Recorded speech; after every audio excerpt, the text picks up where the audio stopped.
keep forgetting to change your profile picture. That's all right, man. It's all right. You always got a lot. You're juggling a lot. All I have to do is show up sometimes with subpar lighting. That's true.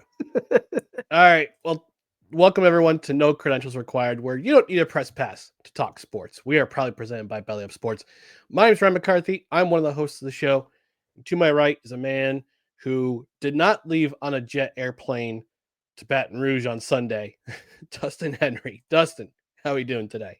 I was on Lane Kiffin's flight back to Ole Miss. I don't know why they're booing me in Oxnard. I didn't do anything. You didn't. Oh man, I'm doing all right. I think we both sound a little better than we did last show, so that's at least a plus. Oh yeah, for sure. I mean, I may sound a little stuffy, but I feel better than I did on Saturday. That's for sure. Well, that's good. I'm glad you're on the mend. Me too. Same with you, sir. Same with you. It's cold medicine, rest, tea, hot tea. Always does the trick. Does the trick. But we're gonna get to things and everything in just a moment. We're gonna talk about the week. What stood out to the rest of week 13? What stood out to us? We'll also talk about we'll summarize the week 13 results of the Cut the Breaks Pick'em Challenge, and we'll also give our favorite athlete. Give us a giveaway. Well, it's kind of a giveaway of who our favorite athletes for number 88. But if you know who they are already, just drop in the chat. Mm-hmm. But in the meantime, we're gonna get things started, and in just a moment. But we just want to remind you to please, if you're watching or listening, follow us. Follow us on social media: Facebook, Twitter, Instagram, YouTube. Just search for No Credentials Required. You can also check out our other content, written and podcast form at bellyupsports.com. On the podcast side, subscribe to the podcast wherever you listen to podcasts, including Apple Podcasts, Spotify, Spreaker, Amazon Music, iHeart, TuneIn, Pandora, and our podcast host, which is Podbean, Freshly Brewed. And hit that notification bell on Twitter and on YouTube so you know when we're live, so you know when we are we have show announcements or we have video clips. Looks like we're just on our YouTube channel and our Twitter channel today. I'm not sure what happened with Facebook. It must have failed when I tried to create it, but whatever. On Facebook, whatever. But we're on live on YouTube. Replays tomorrow morning on the Belly Up YouTube channel. And also, the podcast will be featured. Will be published sometime tonight, and you can check it out whenever you podcast desire. Rate, review, leave a comment, 5-star rating. A review will be helpful on podcast platforms such as Apple Podcasts, Podchaser, Good Pods, and on Spotify. Leave a comment. Also, on the Belly Up YouTube channel, leave a comment as well about your favorite moment or your least favorite moment for week 13 in the NFL. And we're a live show mostly at 6:30 on Tuesdays. Today we had some snow in the forecast, and my co-host got home late only to find his driveway had about 6 or 7 inches of snow on it. So I let him clear out his driveway. I had to clear out the rest of my driveway too, and also get a bite to eat. So we're starting a little bit late, but that's okay. Usually we're on at 6:30 on Tuesdays and 10 a.m. on Saturdays. We're a little late, but this is always to remind the people to engage with us. Comment in the comment section on the live show.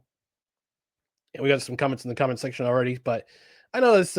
We've been feeling a little under the weather the last couple of days, but we're feeling on the right track. We're a little late, but it's never too late for a little chime time. That's right. Whether it's 6:37, 8, or even 9, chime time is right on time. You got that right.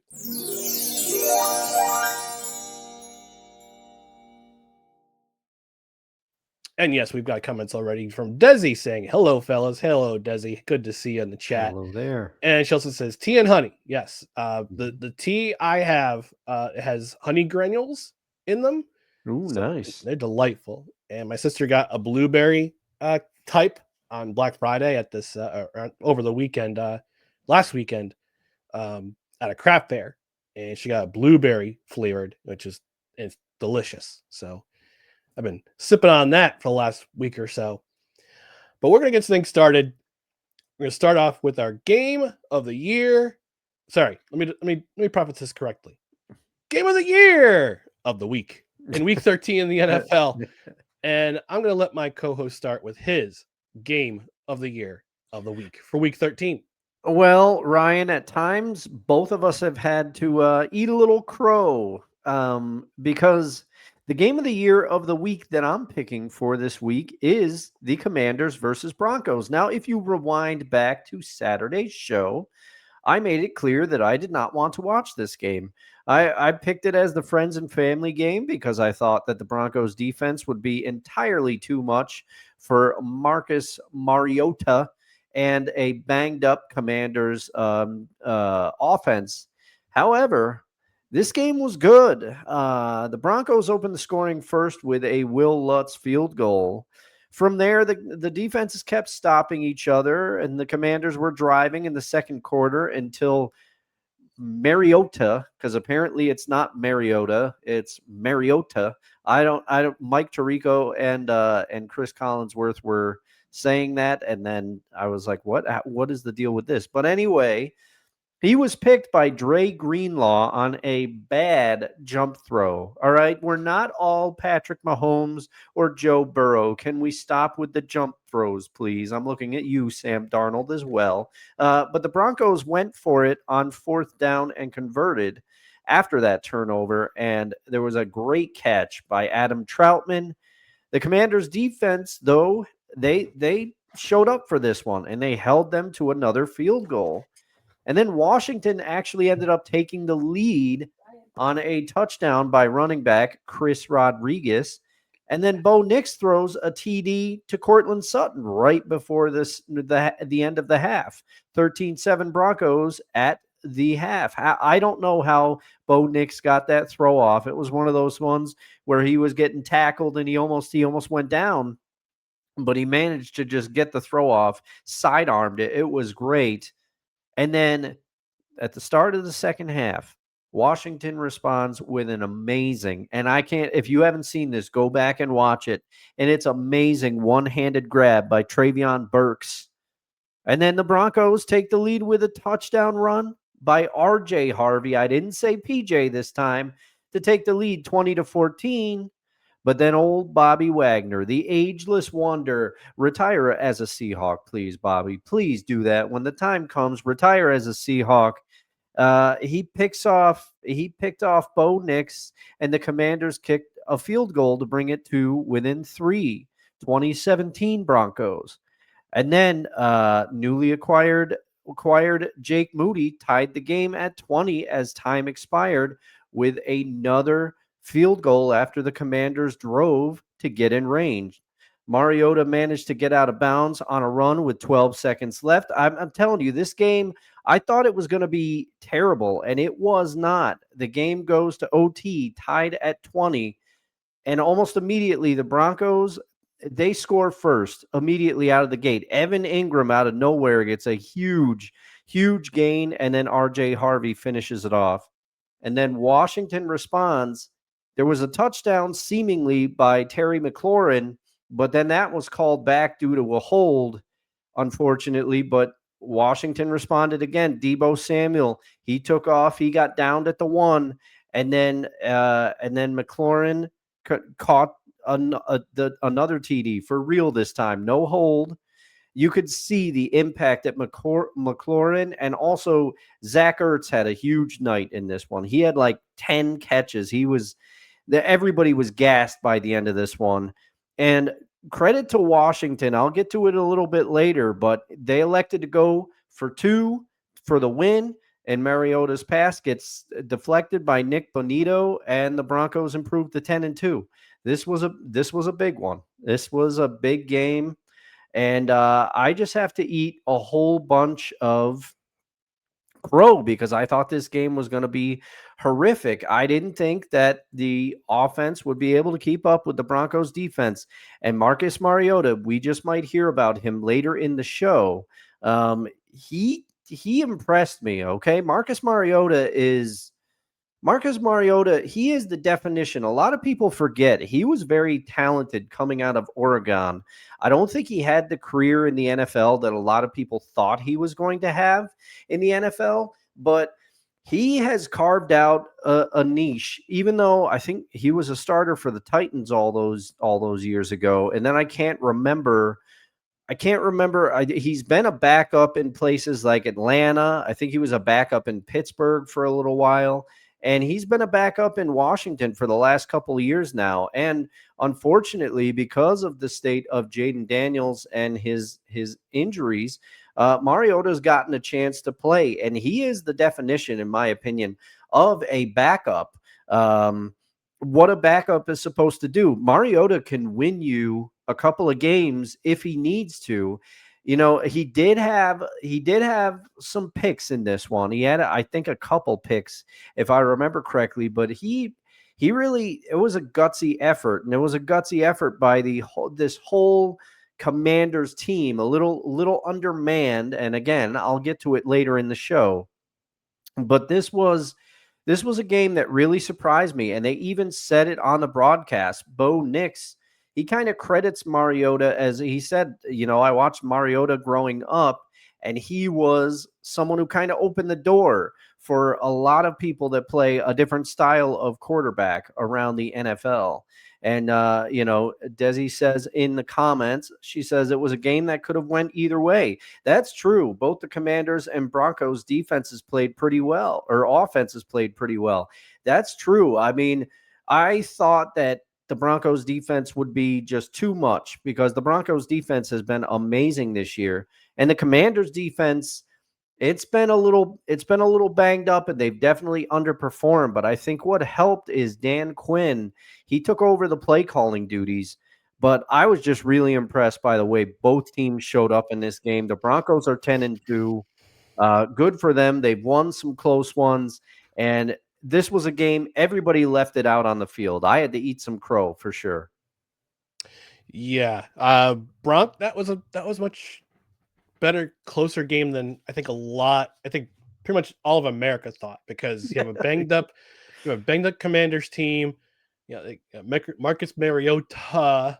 I know, it was it was so weird to hear it, you know? We've been saying Mariota for years. I know. Is this another Tyrod situation? It's another Mitchell Trubisky situation. It's like, you were Mitch coming in the draft, pal. Yeah. Come on. Yeah. I had to walk away for a second. We had to unfortunately put Tagalong, my cat Tagalong, we had to bring him to the vet on Sunday. We're going to bring him back to the vet, unfortunately. So prayers, T's and P's for show mascot Tagalong. Hopefully. Oh, for sure. Yeah. For sure. They're up there for him. Everybody's thinking of them. We'll be, and please keep us updated on how everything's going. We'll do. Let's go to the comments real quick. Desi saying, Dustin, you look pretty sharp close up, my guy. And she also says it's a game that could have went either way. Both the Commanders and Broncos offenses played pretty well. Yeah, so for sure. Like my co-host, I also have to eat some more humble pie. A big slice of humble pie with whipped cream and chocolate shavings, but the cherry on top will be supplied by Nick Folk, because where is that button? Homer alert! My game of the year of the week goes to Falcons Jets at MetLife Stadium. This game, it started off slow. The first half was, let's put it this way. I was at the vet on Sunday with my cat. I was watching on Red Zone. I had my phone on Red Zone. Thanks for the Wi-Fi at the vet, and having the Fubo app on my phone.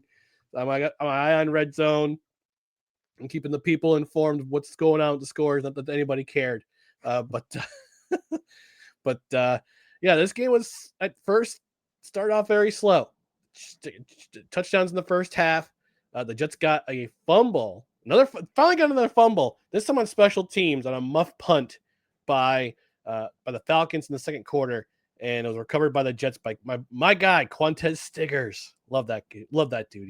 He's become a great gunner for that Jets special teams unit.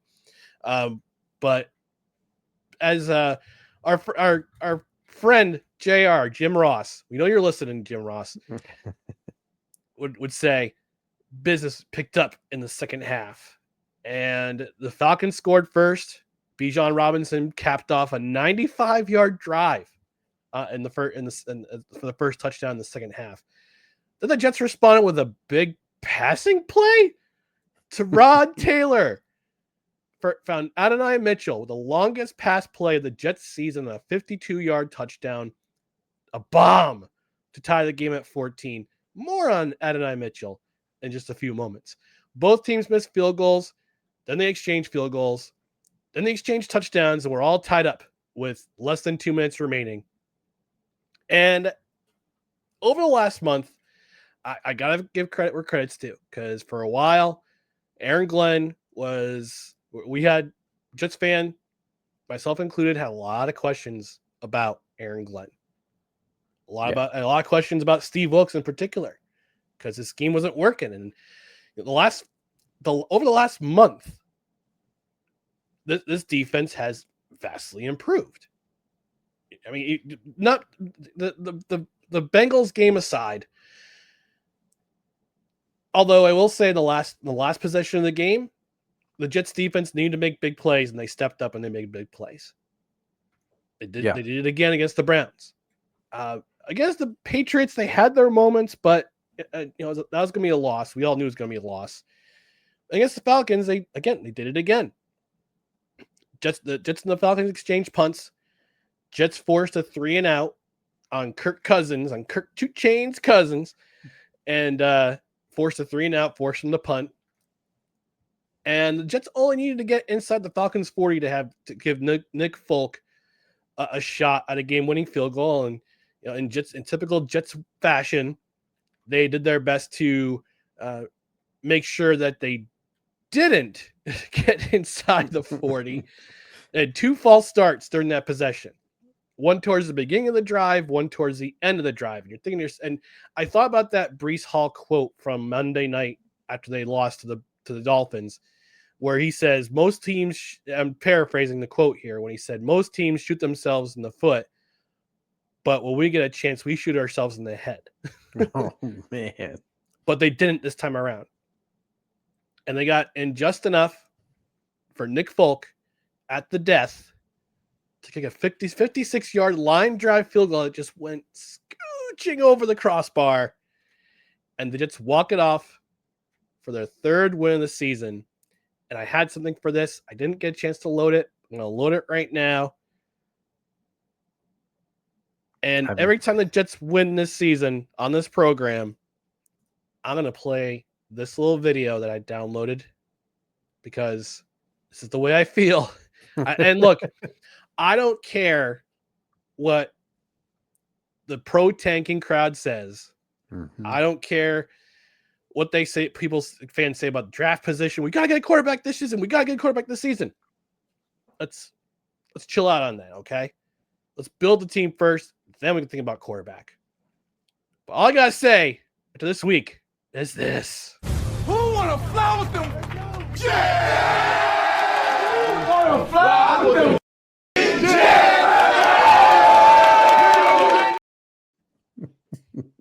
I saw that. I'm a happy boy. I put it in Discord. Yeah, you gotta celebrate the small thing. I mean, it's been a long season, and you might hear a little bit more about your Jets from me later in the show as well. Yeah. So, and from what I understand, the Jets have a very outside shot of still making the playoffs at 8 and 9. They have to win out, and pretty much everyone in front of them has to lose. Oh man, if they make the wild card with an 8 and 9 record, you gotta get a hat. You gotta get the special. I'm gonna get a hat. I gotta get it. Don't miss your opportunity like I missed with the 7 and 9 NFC champion division Seahawks. NFC West division champion Seahawks. Oh my goodness. Well, those are our games of the year. Sorry, games of the year of the week. I have to make an element on that. yeah.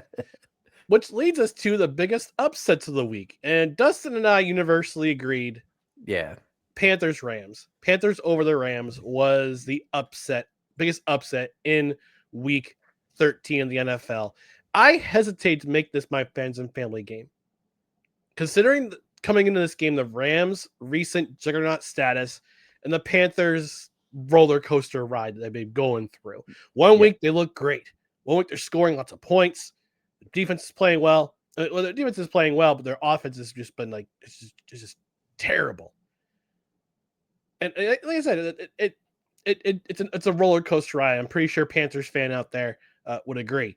But this Panthers team, and hot takey as this sounds, Dustin, they're built a lot like the Houston Texans. Their defense sets the tone for the rest of the team for what the offense does. And they did it in this game. The defense is the strength of this team. Regardless of the fact that Dave Canales was an offensive, I wouldn't say an offensive guru, but he helped break he helped improve Baker Mayfield. They thought he could do the same. And the Panthers thought he could do the same with Bryce Young. And again, Bryce Young has had his moments this season. I mean, a couple weeks ago against the Falcons, almost 450 yards passing. Then the week after, he absolutely just completely crumbles. This game, he didn't have to do much. He just had to be efficient, and he was efficient. 15 of 20 for a relatively unsexy 203 yards. Yeah. But had 3 passing touchdowns and no interceptions, no fumbles. Was only sacked twice. I'll look it up right now. I think he was only sacked twice or sacked once. The offensive line did a good job. He did a great job of getting out of the pocket when he needed to, escape the pocket and run for additional yardage. I saw the one play where he ran for a first down to prevent a sack. But he performed well. The run game got going again. They had 164 yards of rushing. Rico Dowdle, another pedestrian day, but Chuba Hubbard picked it up. And Chuba Hubbard also had a receiving touchdown. It one of the receiving touchdowns thrown by Young. The box score here. Yeah, Bryce Young was only sacked twice. So yeah, I was right. Don't let yourself. There you go. Don't doubt yourself, Ryan. You were right. Even the special teams contributed in this game. Trevor Etienne, Travis's brother, had some solid returns. Ryan Fitzpatrick, my fellow Ryan, kicked a field goal. And let's give some love to the punters out there. Sam Martin, he only had to punt 3 times, but he pinned the Rams inside their 20-yard line twice. Oh, I also forgot the offense also won the possession battle. They had 32 plus minutes of possession in this game. Yeah, and that's what I wanted to add. I won't add much about this game, but I will say one of the reasons the Panthers used the running game to control the clock against the Rams. That's what happened. And the Rams defense is stout. It's very good. They usually don't get run on like that. And the Panthers did a great job. And also they picked off Matthew Stafford twice. That doesn't happen. Not with the way that he's been playing this year. So turnovers, kind of the bugaboo for the Rams in this game because there was that fumble late as well, which hurt the Rams. But man, credit to the Panthers because I don't know what to make of them. Some weeks they look terrible. Other weeks they look like they could beat anybody. So, but they're building something. That's for sure. They are no also ran this year. They got something going on. Yeah. Just about to add, their defense was the star of the game. 3 sacks, 3 turnovers, two interceptions. One of them was a pick 6 by Mike Jackson. And that strip sack that basically ended the game. Ended that game. The NFC South's gonna be fun to watch. Even though the Buccaneers won their game against the Cardinals, the Panthers still remain a half game back of the Buccaneers for first place, and they're still in the bubble for the wild card. But for them to ensure their playoff standing, they're going to want to win the division. They still have to play Tampa Bay twice. They got to play them next week. They have the Saints. It's a revenge game. They're at New Orleans. Then they're at home against the Buccaneers. Then they're at Seattle, and they conclude the season at Tampa Bay. So if we might have to have a Sunday night game, the last game of the season, we're going to Tampa Bay for the NFC South, which nobody has that in their bingo card for the NFL. No season. No, that's for sure. And there was some people on Seahawks social media that were gloating, that the Rams got beat by the Panthers and saying, "Oh, they've opened the door for us. They opened the door for us. How'd you lose to the Panthers?" Well, the Panthers are still on the Seahawks schedule, and Hmm. I'm telling you, the way the Panthers are capable of playing sometimes could be a tough game. It could be a tough game. Oh, I'm sorry. Let me correct myself. Next week they're at the Saints. Then they're at home against the Buccaneers. Then they're at home against the Seahawks in Week Okay. 17. My apologies. The Seahawks have to travel to Carolina, and then Carolina's at Tampa for Week 18. Um, CJ joining us saying, "Hello, Ryan and Dustin. Those Panthers look good, huh?" Yeah. They certainly Yeah, did. they And did. I'm sure my co-host has more to add about that game. Yeah, I mean, I don't have much to add. I mean, you went over everything that I was going to go over. It's just the thing that I was surprised because the Rams led in almost every statistical category, and even though they got outrun, they beat the Panthers in pass yards. They almost equaled the Panthers in rush yards. But the Panthers won the time of possession battle and the turnovers. That was key, like you said, Ryan. The Panthers have a habit of going as the defense goes, and again, it's the evolution of Bryce Young. He's been a bit mercurial at times this season, but he was great in this game. He wasn't world beating, but he didn't Didn't have have to to be. be. Didn't He have to was be. the definition of a game manager in this game, and I mean that in the positive sense of the word. Yeah. Everybody likes to talk about, oh, you can't have a game manager at quarterback. Well, the 2000 Ravens did it with Trent Dilfer at quarterback. People say he's a game manager. He game managed his way to a Super Bowl on the back of a all-time defense. Yeah. So, And I think the Carolina Panthers give a formula of how to beat the Rams. Play a clean game, force turnovers, yeah. win the possession battle. Because the longer you keep that offense of the Rams off the field, the better your chances are at winning. Yeah. And that's what you have to do. And you have to, I mean, they found a way to exploit the Rams defense a little bit, which the Seahawks offense, which I would still put ahead of the Panthers despite their recent woes. We'll get to them later in the show. They couldn't score against the Rams. The Rams defense bent, but they didn't break. The Mhm. Seahawks were able to move the ball up and down the field, but the Rams defense held them to a field goal every time they got into the red zone. So, credit to this Panthers team for converting in the red zone against a defense that it's not easy to do that against. No, that's for sure. Speaking and let's transition over to our biggest disappointment of the week, Dustin. I know you spoke about your Seahawks, your Seahawks and their performance against the Rams. Uh, Talk about your biggest. I see it in the show notes, but I'm kind of spoiling it a little bit. But Oh who's your yeah. biggest disappointment in Week 13? Well, I telegraphed it. It's the Seahawks offense, man. The Seahawks offense. Come on. This is what has me now. A win's a win. The Seahawks are 9-3. But I'm going to tell you right now, the Seahawks offense better send the defense all Christmas cards because the defense crushed it in this game. The Yeah, defense is the only reason that the Seahawks were able to dominate the Vikings the way that they did. Make no mistake, okay? The score is 26-0.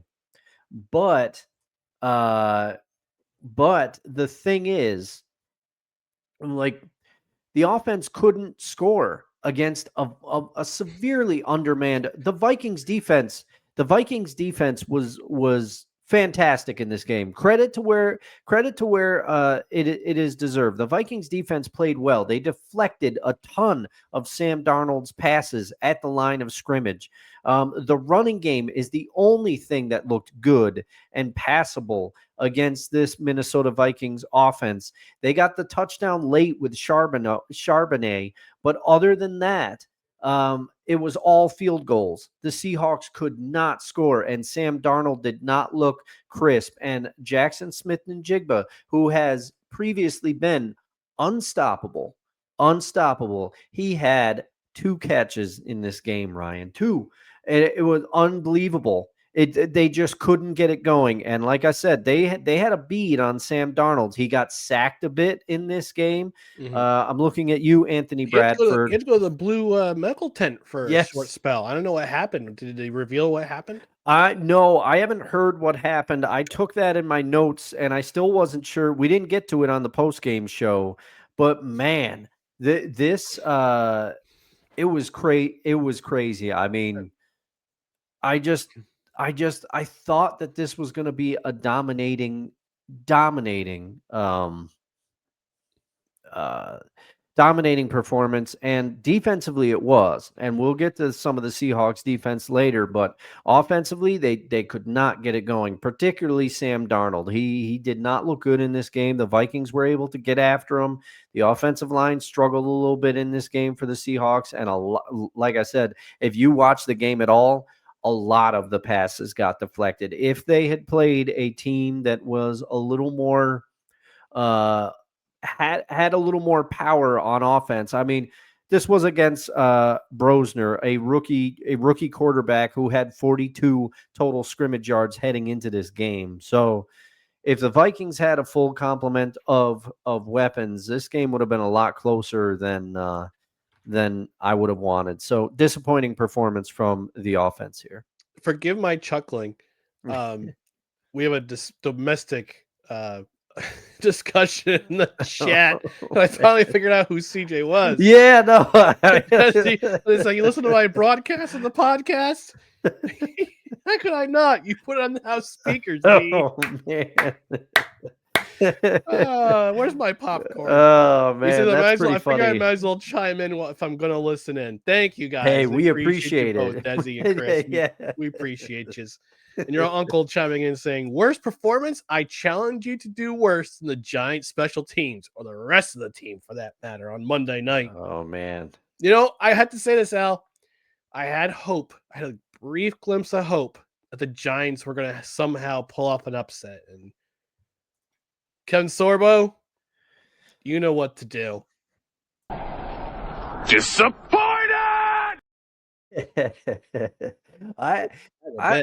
I'll tell you what the Giants need. They need Jameis at quarterback full time. They do. They do, Mr. Electric. Yeah. But my biggest disappointment, I was trying a little hard to think of one, but I finally figured.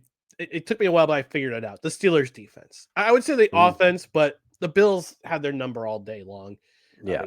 Aaron Rodgers got hurt again, and I had to question whether that was the right decision for Aaron Rodgers to come back in that game, because we saw it against Chicago. Mason Rudolph had a better game. Actually, You know what? I'll say the entire Steelers team was my biggest disappointment. So yeah. Because Mason came in and threw a pick immediately. Yep. Incredible. It was awful. It was an awful performance, but I gotta say, mostly it's on the defense. And we talked about this defense. We've talked about this defense all season long. I mentioned that this unit is the most expensive defense in the entire NFL. It was going to be a tough task coming in, but on Sunday, because you had to not only deal with both Josh Allen and James Cook. James Cook, top 5 rusher in the NFL. We all know who Josh Allen is. Josh Allen had a pedestrian day in terms of his usual performance. 15-23, 123 yards, 1 touchdown. And yes, the Steelers defense did get an interception. But it was one of the worst performances of stopping the ball, because this defense has bled yards on the ground this season. I looked at their rushing performances. This was actually the worst performance of their season. 249 yards rushing allowed to the Buffalo Bills. 144 was run by James Cook alone, and Josh Allen officially became number 1 in terms of rushing touchdowns by a quarterback in this game, breaking Cam Newton's record. And we're going to see more. But this defense is cooked. They had a chance to go ahead in the AFC North standings, and like your cohort on season Seahawks session said, the AFC North is garbage this year, and this was proof positive of it. Now, granted, look, I'll give a little bit of grace. Steelers defense did have some injuries. TJ Watt was injured. But it's always been next man up in Pittsburgh. Yes. And I think this might have been a different result, especially if the Steelers could have stopped the run. Want to add one thing.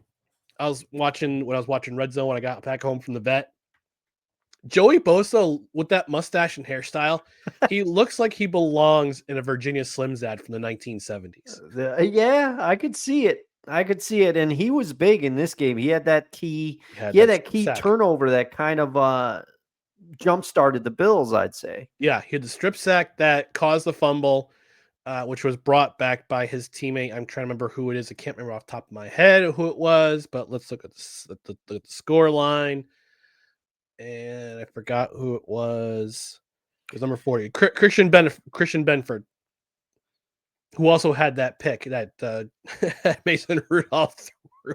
Oh, yeah, he came in. I'm like, oh, maybe they'll look a little better. And he promptly threw a pick immediately. Yeah. And shout out to my cousin. My cousin, her boyfriend is a massive Steelers fan. Okay, and I'm friends with him on Facebook, and I'll keep him anonymous. I'm not gonna blow him up, No. but I check his Facebook account every Sunday because he is a Steelers fan and he gets so disgusted. He just says, Steelers straight trash. Like it just like these one sentence breakdowns. And he's like, why is Rodgers still in the game?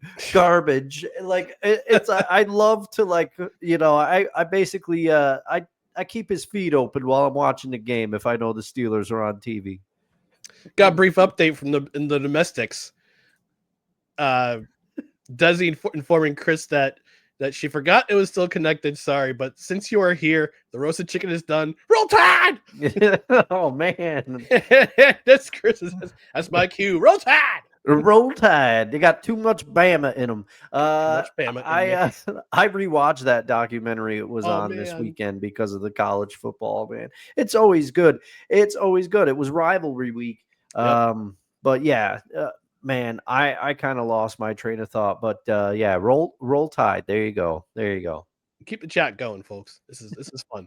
This is fun. All right, we're going to take our brief network minute commercial break, and we're going to take a break with our friends at Righteous Felon Craft Jerky, the outlaw of the snack world. Forget the gas station stuff. This jerky is all natural, low sugar, and absolutely packed with flavor. Every 2-ounce bag delivers 20 grams of protein, made with beef that has no added hormones, no antibiotics, and no shady business. But jerky's just the beginning. Righteous Felon's lineup also includes beef sticks for on-the-go snacking, tender turkey jerky that's light but still packs a punch and tastes like a Thanksgiving dinner, and authentic South African-style biltong that melts in your mouth. Flavors range from savory classics like the OG Hickory and the victorious BIG Honey Bourbon to spicy kicks like Habanero Escobar and Carolina Reaper. So whether you want smooth, smoky, or fiery heat, they've got you covered. And don't forget, they've even got Wild Ranger dog treats, so your four-legged sidekick can join in the snack game too. Pickles and Logan approved. Yes, your dog will love it too. For a limited time through the holidays, head over to righteousfelon.com. Use promo code NOCREDS at checkout, and you score 20% off your order. Plus, when you spend over $100, shipping is free. Righteous Felon Craft Jerky, where flavor is the crime, and you're guilty of enjoying every bite. So there's a little sample up there of all the flavors they have at righteousfelon.com. I got a chance to try the lemon pepper turkey stick this afternoon or this morning for my morning. Oh yeah, delightful. A little bit of citrus, the citrus was surprising. I gotta say that, but otherwise, it's good stuff. You'll enjoy it. We love it here. No credentials required. We're big fans, and you'll be big fans too. Again, for a limited time, 20% off your order. Promo code NOCREDS at checkout. You also score $100, or you also score free shipping with every order over $100. And like everything that we promote on this very program, No credentials required. You righteous felon craft jerky. You get the no credentials required seal of approval. Good old puppers. It's always a pleasure. All right, moving into our peak performers of week 13 of the 2025 season. I'm going to start us off. You're going to see this a lot in this episode, folks. Get ready. Homer alert! Sorry, kids. I didn't mean to wake up your... Sorry, Desi and Chris. I didn't mean to wake up your kids. Adonai Mitchell having a career game in the game against the Falcons. 8 receptions for 108 yards and a touchdown. Mitchell has emerged since his trade from Indianapolis, and since Garrett Wilson, after Garrett Wilson's injury. Yeah, he has emerged as wide receiver 1 for this team. Even when Wilson comes back, Mitchell is a solid second option for whoever is at quarterback for the rest of the season. Spoiler alert, it's Tyrod Taylor. And beyond this season, he's actually under contract until 2027. And it's a rookie contract too, because when he was drafted by the Colts, he signed a rookie deal. He's on the cheap for the next 3 seasons, including this season. So Darren Muji, for every criticism that Jets fans gave him for not getting a solid wide receiver 2, this was a brilliant move to have Adonai Mitchell included in that Sauce Gardner deal, because he's become a wide receiver 1 by default right now because of the Garrett Wilson injury. When Wilson comes back, I'm pretty sure he's coming back very soon, Adonai Mitchell is still a solid second option. And John Mitchell III, he's a solid slot option. He's a slot receiver that the Jets been looking for too. So they're slowly building something, and there's debates in the Jets among Jets fandom about who they should draft coming up in this draft. Do they have to draft a quarterback this season, or can they wait till 2027 when that uber sexy draft class comes out in 2027 with possibly Arch Manning and company become draft eligible? On defense, again, I got to give my props to the Carolina Panthers defense, who had a brilliant game. We talked about that in one of the last segments. I got to give them props again, but those are my peak performers for week 13. Dusty saying, "Oh, honey, you didn't wake those children up. I got one tugging on one leg and the other swinging a lightsaber like he's a Jedi in the living room." Yes! Love it. I love it. Patience, young Padawan.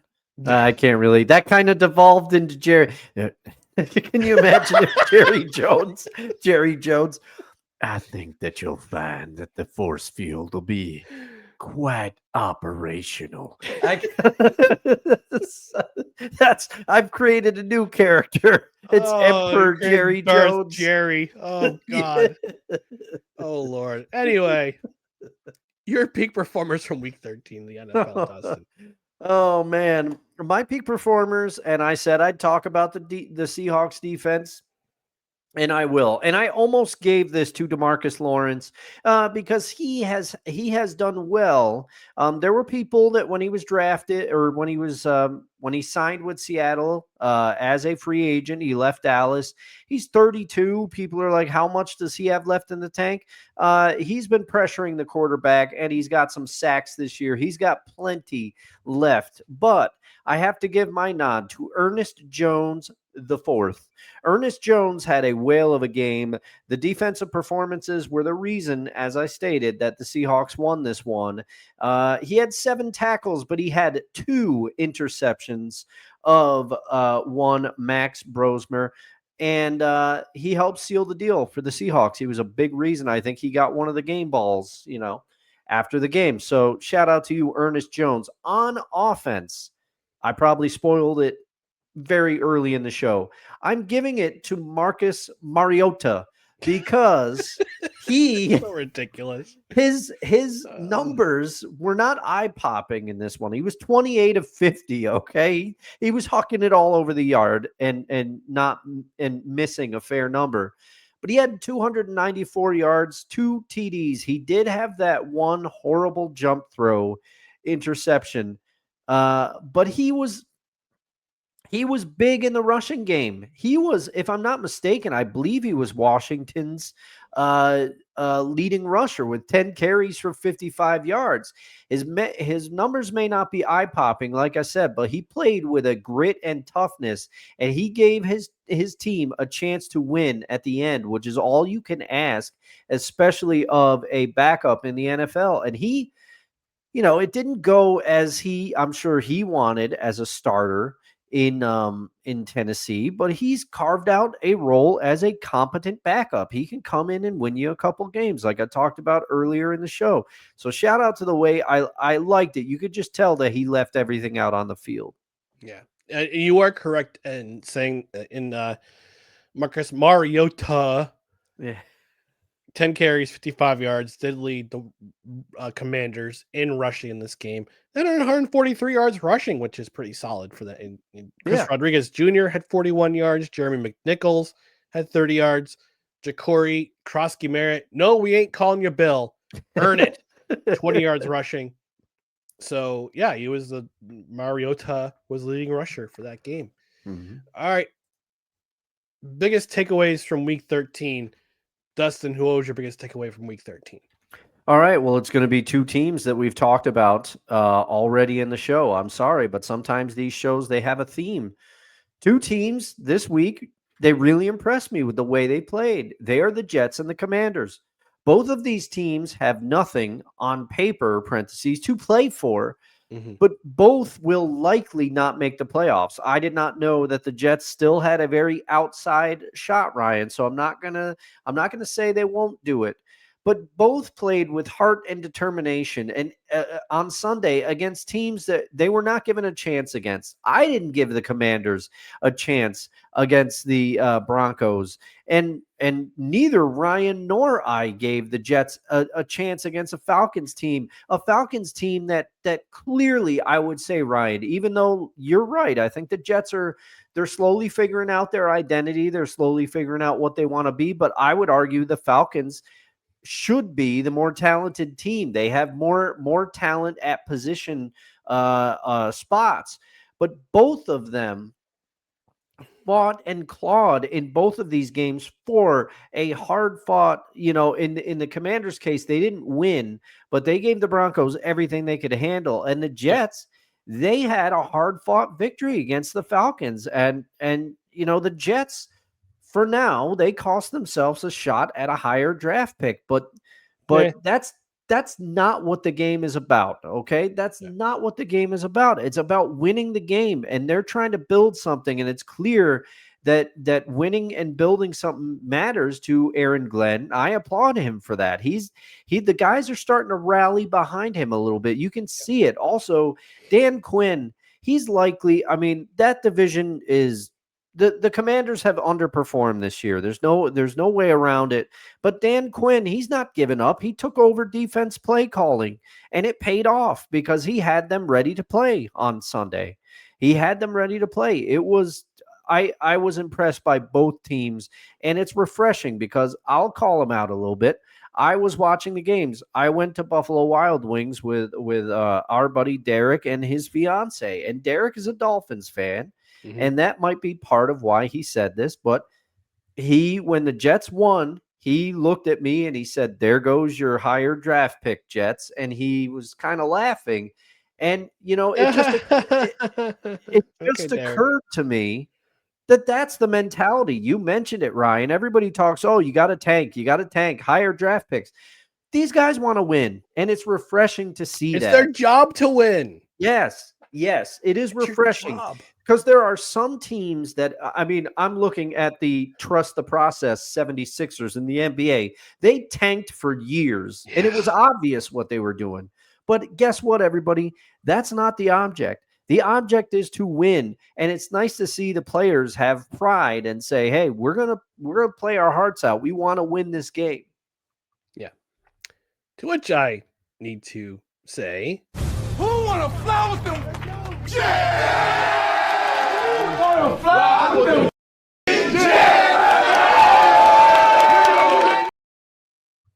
And I would say, Ryan, if I was the Jets, I love that, by the way. I love that. You Yeah. got to watch on YouTube. For the audio listeners, Ryan imitated Aaron Glenn there with the jet motion. But I just have to say, like, if I'm the Jets, I'm tempted, especially if they eke their way out to 5 wins or so.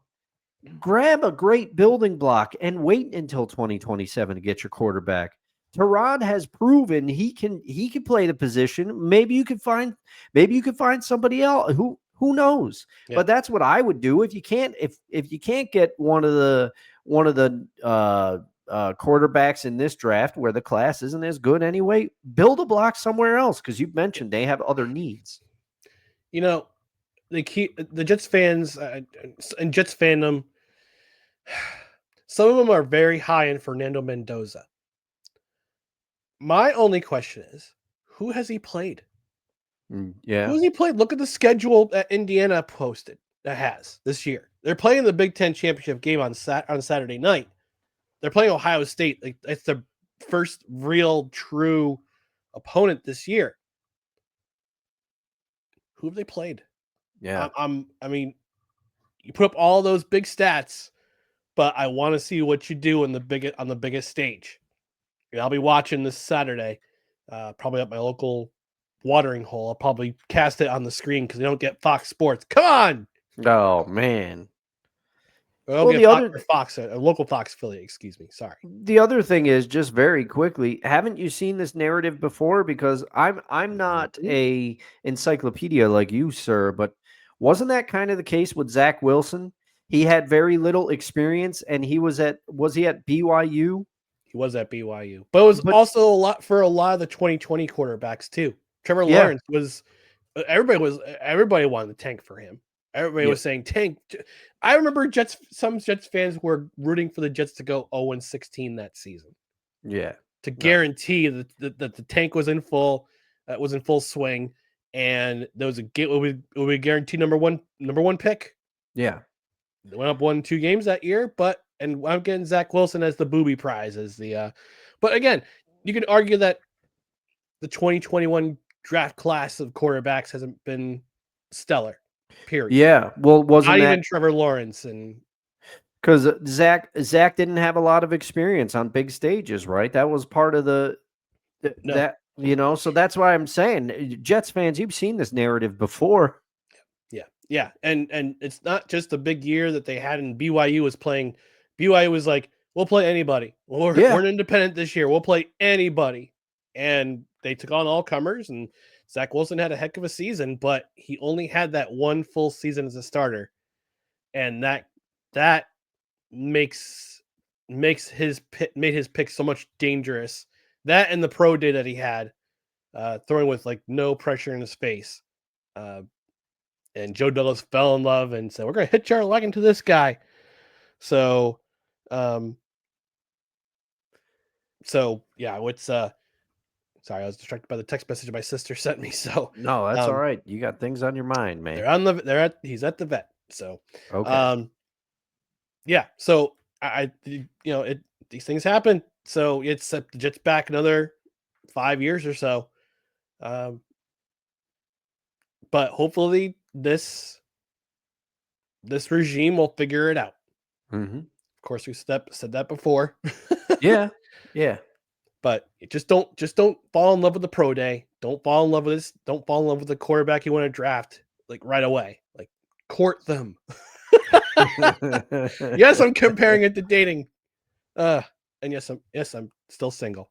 Desi saying it's Jerry Jones, Emperor and Master of the Dark Side. The force is strong with me. Oh man. We've created a monster now. Unlimited power. Unlimited power. Take that, Landry. Oh man. Your uncle chiming in with his best Herman Woods impression. You play to win the game. Yeah. Hello, you play to win the game. Herm was right. He was right. He's always right. Mm-hmm.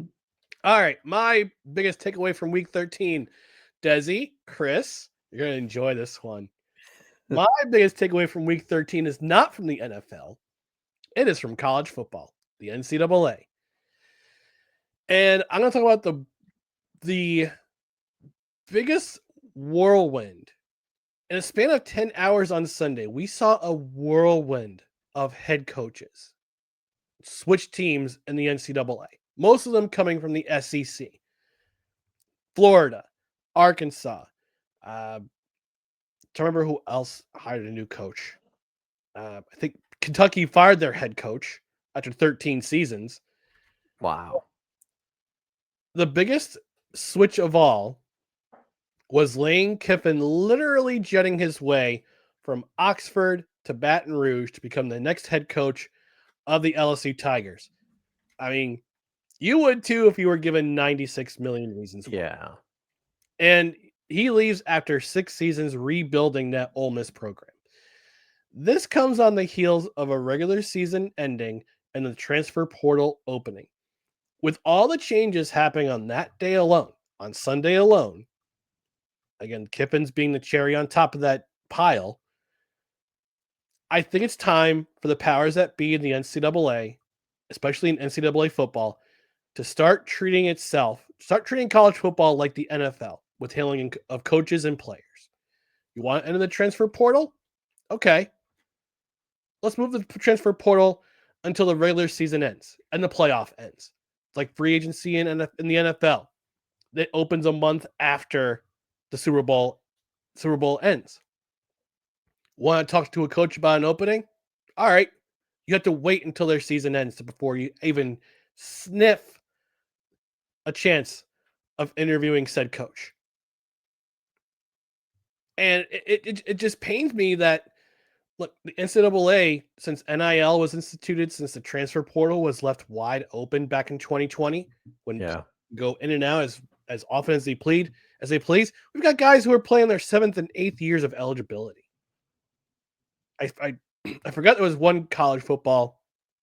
There was a tight end who was playing at the University of Miami. He had like 8-9 years of eligibility. What? Jeez. Why? Because you can only redshirt so many times before you. I mean, how many courses do you need to graduate? Yeah. Your doctorate. There's only doctors stay in school for 8 years for a reason. Okay. Yeah.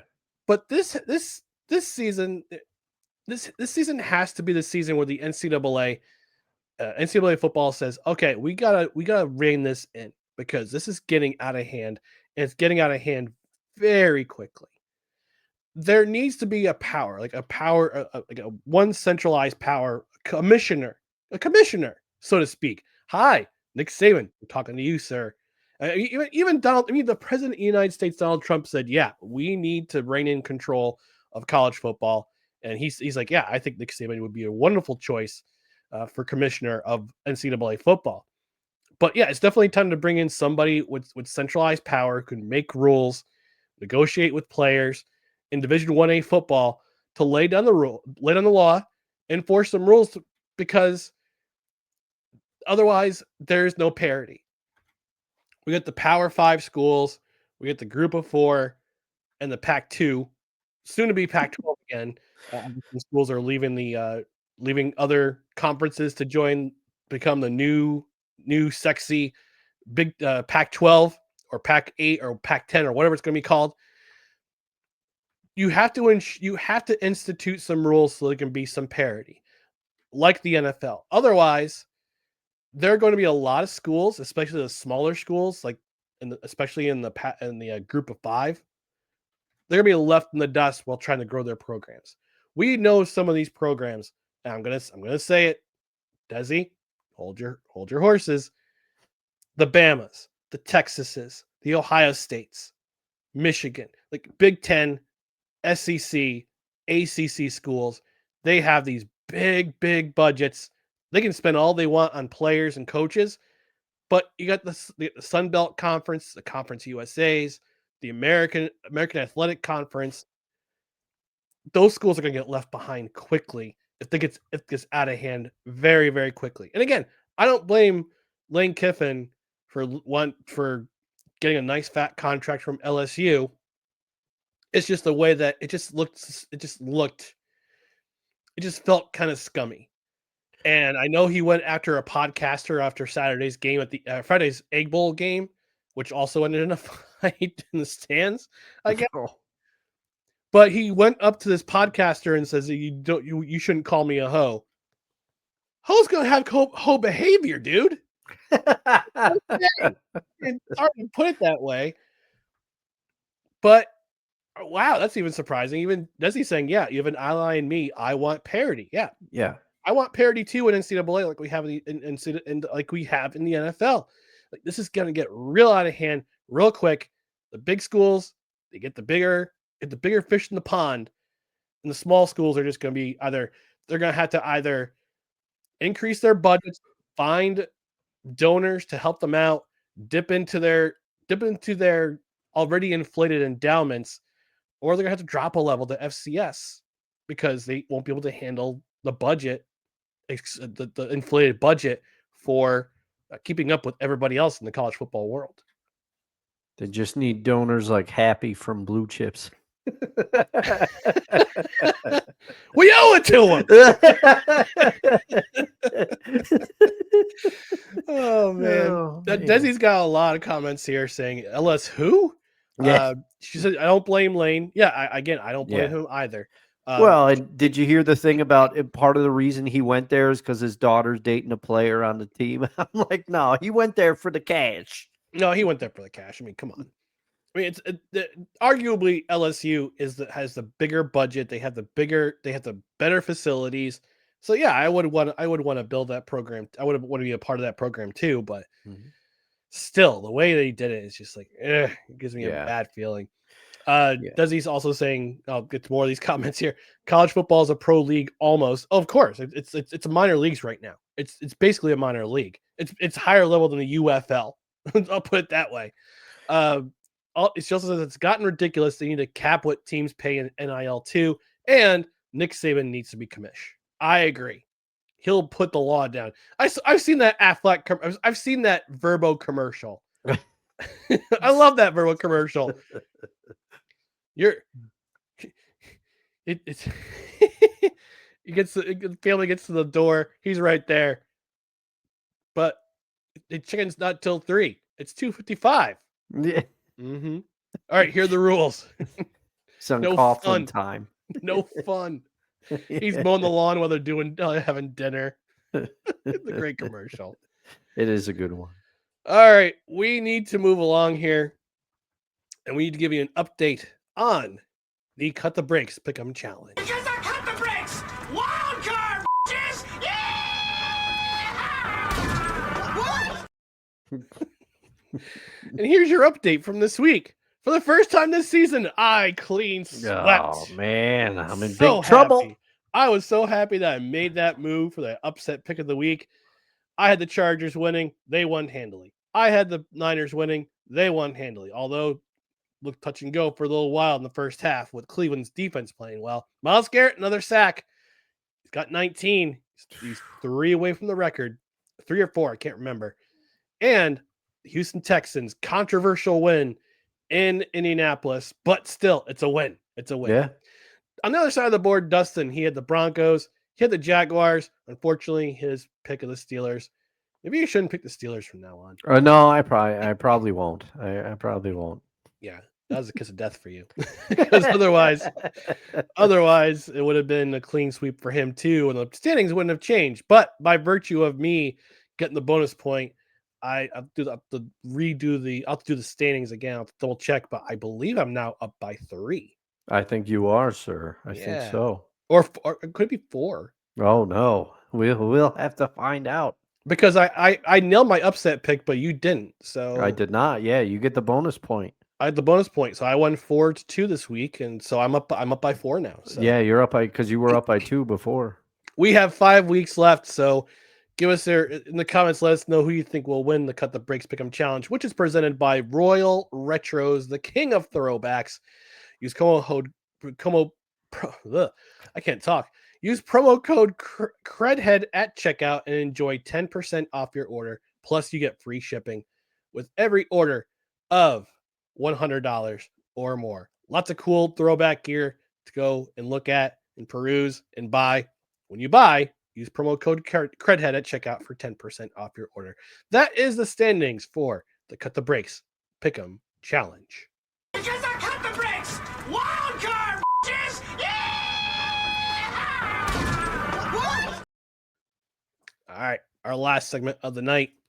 Our favorite athletes to wear the number 88. And Dustin, I'm going to have you lead off here. Your favorite athlete to wear number 88.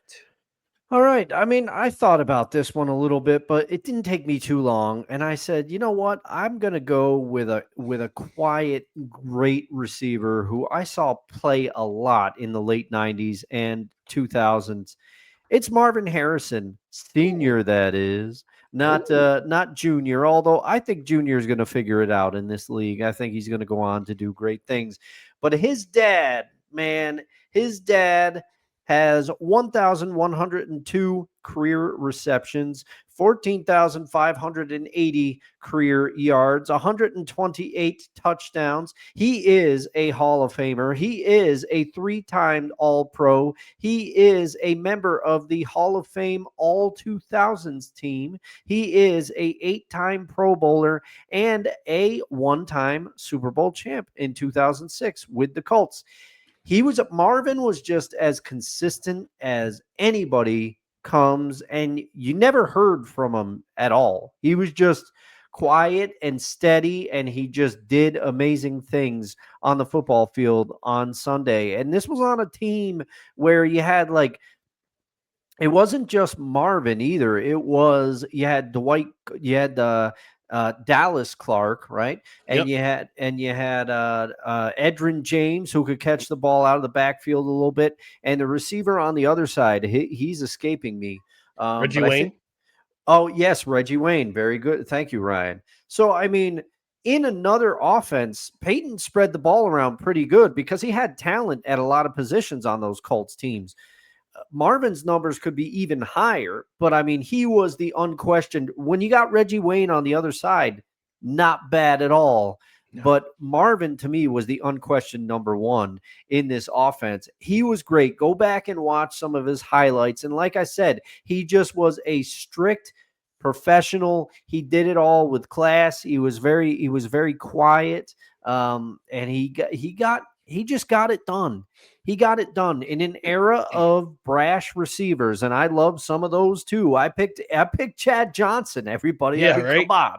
So I like it both ways. If you're confident and you're brash, I have no problem. If you could back it up, it's awesome. But I also have respect for somebody that just goes out there and they're kind of the silent assassin. You know they're going to carve you up. They don't talk about it. So Marvin was definitely that, and by all reports, great teammate, and he's a Hall of Famer, and he's one of the ones that I remember. I just loved watching him play. Even though I'm not a Colts fan, I liked watching Marvin play every Sunday for so many years. All right. Well, for the third time today, I'm breaking out this button. Here we go. Homer alert! My favorite athlete to wear the number 88 is number 88 for my New York Jets, Toon. Yes, drafted first in the first round of the 1985 draft, 10th overall. His son played for the University of Wisconsin as well, Nick Toon. But Albert Lee Toon Jr., or otherwise we know him as Toon, drafted by the Jets in 1985, had a stellar rookie season. Did not earn Rookie of the Year award in that season, but had a pretty solid season, 46 receptions, 662 yards, and 3 touchdowns. But 1986 was his breakout season. 85 receptions, 1,176 yards, receiving 8 touchdowns, which earned him his first Pro Bowl and his only All-Pro award. 87, again, a great season, earned another Pro Bowl. 1988, he led the NFL in receptions with 93 receptions for 1,067 yards and 5 touchdowns, earning Pro Bowl honors once again and finishing on the second team of the All-Pro team. Then things started kind of, I wouldn't say unravel, but they didn't go so well for him after that. 1989, 1990, limited to 11 and 14 games apiece. Played 15 games in 1991 when the Jets went to the playoffs. 74 receptions and 963 yards, but only played 9 games in 1992 and unfortunately had to retire due to concussion issues. So he was unfortunately had to retire prematurely at the age of 29. Man, that's way too young.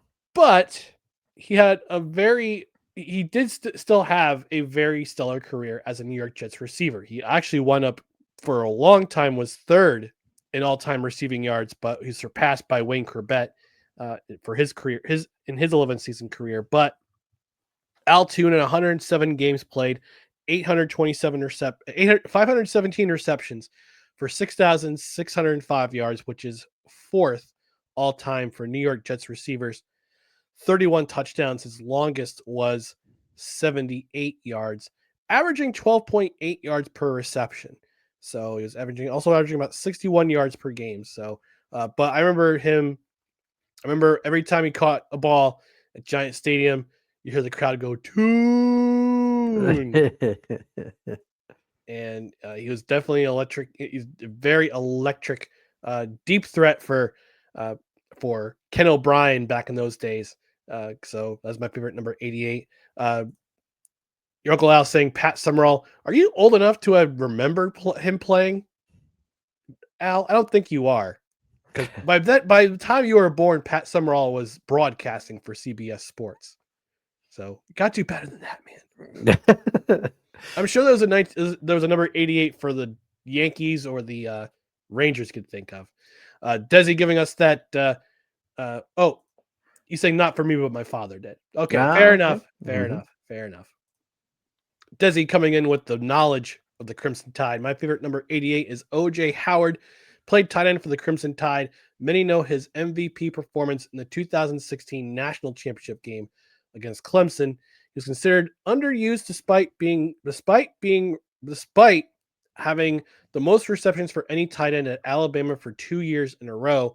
And OJ went to raise his draft stock, having a great week in the Senior Bowl, was drafted 19th overall by the Tampa Bay Buccaneers in the 2017 draft. I think he's still with the team, if I'm not mistaken.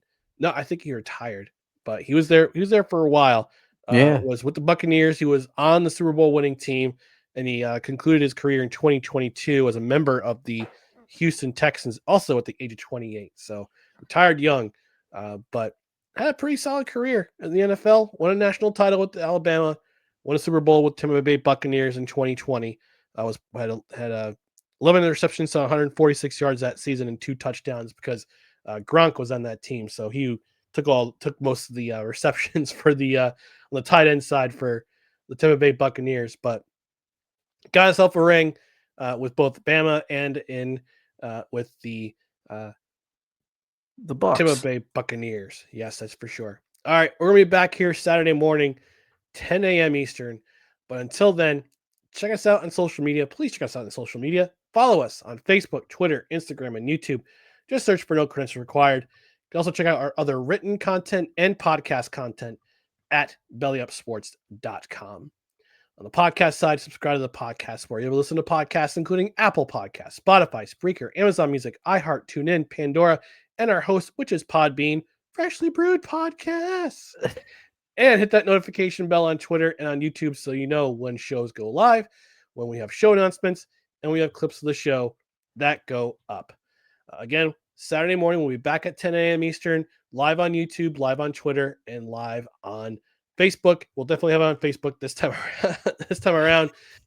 We'll, depending on who's using it, we might be on the Belly Up, not YouTube, their Twitter live on Saturday, but the replay will be on the Belly Up YouTube channel at 4:00 on Saturday.